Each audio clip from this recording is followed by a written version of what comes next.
In the spring of 711 CE, a small fleet of merchant ships slipped across a narrow strait under the cover of darkness. The men on board were about to initiate a campaign that would erase an established European superpower off the map in a matter of months. To understand how they got there, we have to look at the Umayyad Caliphate. Over the previous decades, their armies had rapidly pushed westward across North Africa. By the year 710, they had run out of land, hitting the geographic wall of the Atlantic Ocean. Across the water lay their next target, the Visigothic Kingdom of Spain. Looking at the imposing fortifications of their capital, Toledo, you see a state projecting immense wealth and military strength. But that strength was mostly an illusion. The kingdom was crumbling from the inside. A nobleman named Roderick had recently seized the throne by force, fracturing the ruling class and deeply angering the heirs of the former king. Worse, the state crushed its commoners with heavy taxation and violently persecuted its Jewish population. This chaos caught the attention of a local Christian lord across the strait, Count Julian. Seeing an opportunity to strike at the usurper Roderick, Julian provided his own merchant ships to a North African governor, offering to ferry an invading army into Europe. Tariq's impending invasion relied entirely on this vulnerability.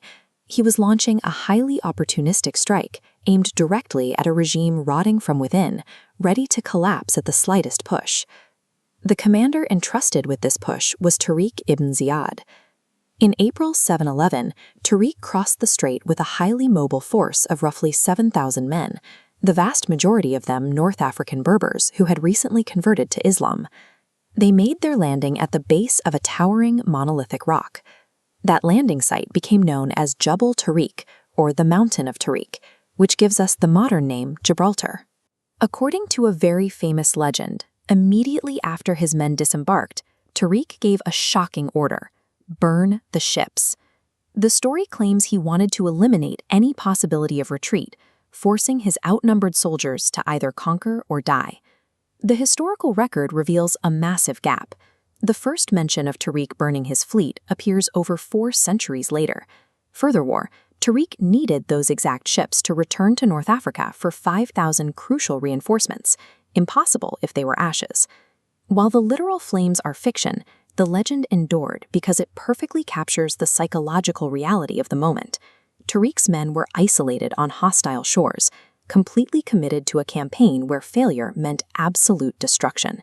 That absolute commitment was tested in July 711, when Tariq's forces marched north and finally collided with King Roderick's army. They met on the sprawling open fields near the waters of the Guadalete River. Ancient Arabic chronicles claim Roderick arrived with 100,000 troops. While modern historians dismiss that number as an exaggerated literary trope, the historical consensus agrees the Visigoths still vastly outnumbered Tariq's lightly armored expeditionary force. Looking at the tactical map of this engagement, we can see Roderick's fatal vulnerability. The massive left and right wings of the Visigothic army were entrusted to political rivals, men who had secretly agreed to betray the king once swords were drawn. As the fighting escalated, the commanders on the wings simply pulled back and abandoned the field. This created enormous gaps in the formation, allowing Tariq's light cavalry to charge straight into Roderick's exposed center and tear the remaining loyalist infantry apart. The Christian army dissolved in a bloody, chaotic rout. King Roderick himself vanished entirely. According to the chronicles, the only trace of him ever found was his golden crown and heavy sandals, abandoned in the mud by the riverbank.